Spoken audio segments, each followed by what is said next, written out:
திமுகவும் பாஜகவும் மாறுபட்ட கொள்கைகளை உடைய கட்சிகள். அதனால இந்த ரெண்டு கட்சிகளும் கூட்டணி வைக்கிறதுக்கு வாய்ப்பே இல்ல அப்படின்னு சொன்னது யாருன்னா திமுகவும் இல்ல பாஜகவும் இல்ல. பேரியக்கத்தான் தலைவர்கள்ல ஒருத்தர் சொல்லியிருக்காரு. அவரோட பேரெல்லாம் தேவையில்ல, பேர் சொல்ற அளவுக்கு பெரிய ஆளும் கிடையாது அவருங்க. ஏன்னா உண்மையிலேயே அந்த பேரியக்கத்தான் யாருமே பெரிய ஆள் இல்ல அப்படின்றதுதான் உண்மை. ஏன்னா நேத்து வந்த காக்ரோச் ஜனதா பார்ட்டி கிட்ட இருக்கிற உறுப்பினர்களோட எண்ணிக்கையை விட குறைந்த எண்ணிக்கையை கொண்டுள்ள ஒரு இயக்கம் தான் அந்த பேரியக்கம். அந்த இயக்கத்துல இருக்கிற தலைவர்லாம் பெரிய ஆளுன்னு சொன்னா அப்புறம் பெரிய ஆளுன்றதுக்கு மரியாதையே இல்லாம போயிடும்.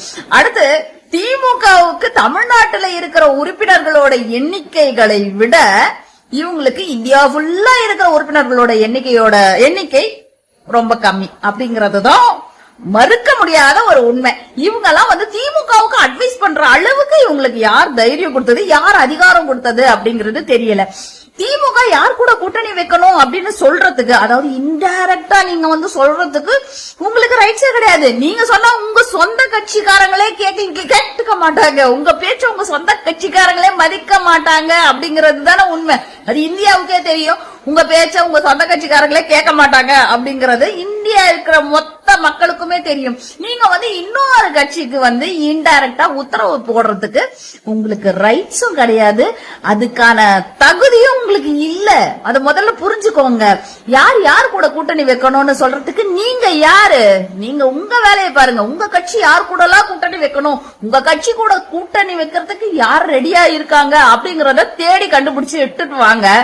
திமுக யார் கூட கூட்டணி வைக்கும் அப்படின்றது திமுக தலைமை முடிவு பண்ணிக்கும். திமுகவோட கொள்கை, அதாவது திமுகவோட கொள்கைக்கும் பாஜகவோட கொள்கைக்கும் செட் ஆகாதுன்னா திமுகவோட கொள்கைக்கு ஏத்த மாதிரி பாஜகவை வளைக்கிற அளவுக்கு திமுகவுக்கு தகுதி இருக்குமா? என் திமுக பாஜகவோட கூட்டணி வைக்கும்.